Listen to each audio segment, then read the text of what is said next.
बरखा साहिबा, पहले welcome to Pakistan. आपकी हाल ही में मुलाकात हुई है मियां नवाज शरीफ साहब के साथ। आपने मोजो स्टोरी के ऊपर बताया कि क्या आपने उनके साथ बात की, मगर वो तो अंग्रेज़ी ऑडियंस के लिए थी। जी। तो उर्दू वाले जो ऑडियंस है वो भी जानना चाह रहे हैं कि आखिरकार मियां साहब ने क्या कहा है। तो सबसे पहले तो मियाँ साहब ने ऑन रिकॉर्ड बात की है, ये मैं क्लियर करना चाहती हूँ। बहुत से लोगों ने मुझसे पूछा कि क्या ये ऑन रिकॉर्ड था कि ऑफ रिकॉर्ड था। तो उन्होंने ऑन कैमरा नहीं आए, लेकिन उन्होंने कहा मैं जो भी कह रहा हूँ मैं ऑन रिकॉर्ड कह रहा हूँ और आप बेशक मुझे कोट करके इसको इस्तेमाल कीजिएगा। तो ये तो मैं एक बात साफ करना चाहती हूँ।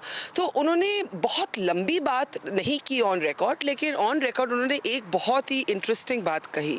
मैंने उनसे कहा कि देखिए, ये जो एससीओ समिट है इसमें दोनों ही मुल्कों ने कहा है कि neither side has asked for a bilateral, किसी भी देश ने बायलैटरल डायलॉग की मांग नहीं की, रिक्वेस्ट नहीं की। बामी मुलाकात। हाँ, कि मतलब बिटवीन इंडिया एंड पाकिस्तान इसको एक ग्रुप ऑफ नेशंस जैसा फोरम ही रखा है।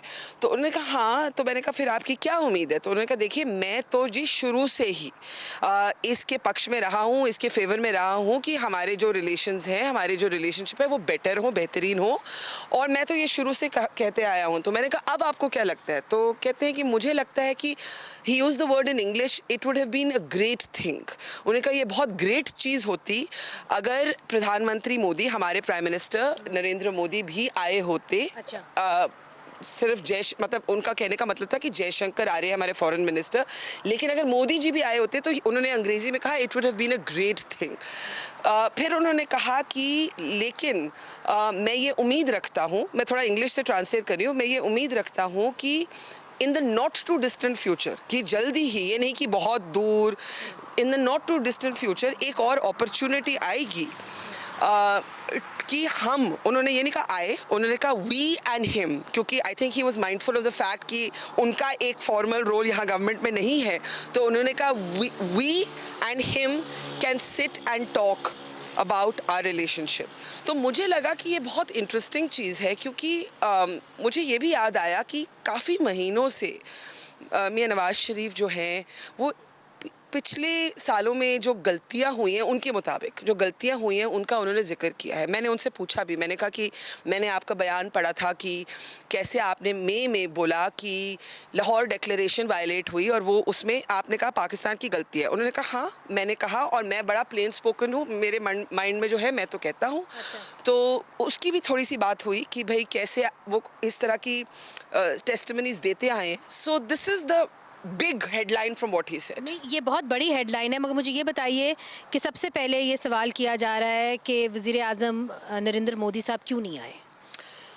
देखिए, फर्स्टली आई थिंक ये समझना बहुत ज़रूरी है कि mister Jaishankar is one of the most powerful and influential ministers of the government, और जब कहा जाता है that he is representing mister Modi, तो यू शुड बिलीव दैट, कि मतलब ऐसा नहीं है कि this is not been taken. नहीं, क्योंकि ये हेड ऑफ स्टेट्स का था ना, एससीओ। हाँ, लेकिन आप देखेंगे कि बाकी देशों में भी कई सारे हेड्स ऑफ स्टेट नहीं आए।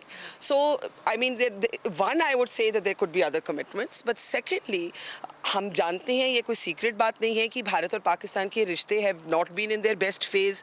हमारे एक दूसरे के देशों में हाई कमिश्नर्स नहीं हैं, हमारी ट्रेड एक तरह से ठप बैठी है। मैं अटारी वाघा से चल के आई, एक ज़माना होता था, आपने भी वो बॉर्डर क्रॉस किया है, 500 ट्रकें चलती थी, and today there is hardly anything. तो वी नो कि जो रिलेशनशिप्स हैं वो उस हालात में नहीं हैं that it is a prime ministerial level meeting, वो तो फिर किसी और ही लेवल का एक्सपेक्टेशन हो जाता। लेकिन वाइल मैं इसको थॉ नहीं कहूँगी, मैं इतना कहूँगी कि ये बिजनेस एज यूजुअल भी नहीं है। कुछ कुछ इसमें रिकन्सिडरेशन, रिकैलिब्रेशन ऑफिशियली कोई नहीं कह रहा, ना पाकिस्तान कह रहा है ना भारत कह रही है, और पर मुझे लगता है कि एक बड़ी चीज़ है कि जयशंकर खुद आ रहे हैं। और ये बताइए कि जो मियां नवाज शरीफ साहब ने आज आपको बयान दिया, बहुत बड़ा बयान है, उन्होंने एक तरीके से ऑलिव ब्रांच एक्सटेंड की है वज़ीर आज़म मोदी को। वज़ीर आज़म मोदी इसको कैसे लेंगे? क्या इससे नरम होगा हिंदुस्तान पाकिस्तान की तरफ? मैं आपको याद दिलाती हूँ कि जब प्रधानमंत्री मोदी का थर्ड टर्म की एक तरह से फॉर्मेलिटी अनाउंस हुई कि he is going to be prime minister for third term, तो जो एक्स है जिसको ट्विटर कहा जाता था, उस पे भी मियां नवाज शरीफ ने बड़ी वार्म ग्रीटिंग्स दी मोदी जी को, और मोदी जी ने बड़ी पोलाइटली रिस्पॉन्ड किया, लेकिन उन्होंने कहा कि हमारे जो लोगों की सेफ्टी है वो हमारी बड़ी थोड़ा प्रायोरिटी सा है। स्नब भी किया, उसको देखा गया एज अ स्नब। मुझे मुझे नहीं लगता कि ऐसे स्नब किया गया, लेकिन मुझे लगता है कि हाँ, उसमें भारत के पर्सपेक्टिव से as an Indian clearly the allusion was the concerns about terrorism, और मुझे लगता है कि जयशंकर भी जब अपनी स्पीच में यहाँ वो रेस करेंगे। I don't think Pakistan will be surprise to hear that India's position and India's concerns on this are well known. लेकिन जो सबसे इससे बड़ा सवाल है मुनीज़े, वो ये सवाल है कि मियाँ नवाज शरीफ जब ये ऑलिव ब्रांच एक्सटेंड करते हैं तो उनके पास कितनी स्पेस है इसको आगे ले जाने के लिए। ये एक बड़ा सवाल है, राइट। और ये इंडिया में बहुत से लोग जो हमारे एक्सपर्ट्स हैं, जो यहाँ सर्व कर चुके हैं, वो ये सवाल बोलते हैं, कहते हैं मोहतात होके इसको देखेंगे मतलब उनको लगता है कि Caution के साथ। I think there is a belief, जब जैसे कि मियाँ नवाज शरीफ ने जब बोला कि लाहौर डिक्लेरेशन वायलेट हुआ, तो भारत का क्या रिस्पॉन्स, इंडिया का क्या रिस्पॉन्स आया? इंडिया का रिस्पॉन्स आया कि एक ऑब्जेक्टिव व्यू डेवलप हो रहा है पाकिस्तान में। लेकिन क्या वो ऑब्जेक्टिव व्यू सिर्फ मियाँ नवाज शरीफ का है कि बाकी लोग भी उस तरह से सोचते हैं जो इस्टेब्लिशमेंट में हैं? ये एक बड़ा सवाल है। मुझे लगता है पाकिस्तान में भी इसका क्लियर जवाब अभी है नहीं।